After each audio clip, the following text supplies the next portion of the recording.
Ndugu wanahabari, kupitia mkataba huu Tanzania imenufaika katika nyanja mbalimbali, ikiwemo masuala ya kubadilishana taarifa za uhalifu wa makosa yanayohusu wanyamapori na misitu. Lakini vile vile tumenufaika kufuatilia na kukabiliana na mitandao ya ujangili wa wanyamapori na misitu.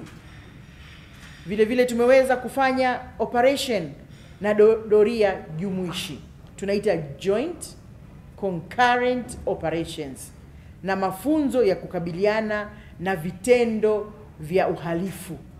Rasilimali hizi ambazo tunazo nchini lazima tuweze kuzilinda. Hivyo katika mkutano huu wa 14 ambao utafanyika hapa nchini kwetu katika jiji hili la Arusha, pamoja na mambo mengine, utapokea taarifa ya utekelezaji wa maazimio ya mkutano ule uliopita, mkutano wa 13 wa baraza, na utaidhinisha mpango mkakati wa mkataba wa miaka 5, yani 2025 mpaka 2030. Lazima tuweke mikakati. Hivyo Tanzania kupitia Waziri wa Maliasili na Utalii itapokea nafasi ya uraisi wa Baraza la Usimamizi wa Mkataba kwa kipindi cha miaka 2 ijayo kutoka kwa Waziri wa Maliasili wa Kenya. Kwa hiyo sasa Tanzania tunachukua nafasi ile ya uraisi. Na sasa kwa maana hiyo basi, Waziri wa Maliasili na Utalii wa Tanzania atakuwa ndio rais wa Baraza la Usimamizi wa Mkataba kwa kipindi cha miaka 2 ijayo. Hongera sana wa Tanzania kwa kupata heshima hii. Hii ni nafasi ya nchi. Hii ni nafasi yetu sote wa Tanzania. Tanzania yapata heshima kubwa chini ya uongozi wa Dr. Samia kuchukua nafasi ya urais wa Baraza la Usimamizi wa Mkataba huu wa Lusaka kwa kipindi cha miaka 2.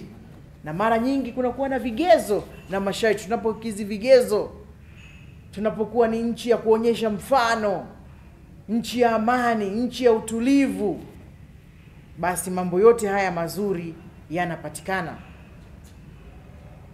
Kufanyika kwa mkutano huu katika jiji la Arusha, ndugu zangu, ni fursa ya kutangaza utalii, kufanya biashara na kushiriki katika juhudi za kikanda na kimataifa za kukabiliana na ujangili na biashara haramu ya wanyamapori na mazao ya misitu. Kwa mujibu wa kanuni za uendeshaji wa mkutano wa baraza, mkutano huu unatarajiwa kuhudhuriwa na takriban mawaziri 19 wanaoshughulikia masuala ya mali asili na mazingira kutoka katika nchi 19 za Afrika na wawakilishi kutoka katika mashirika ya Umoja wa Mataifa.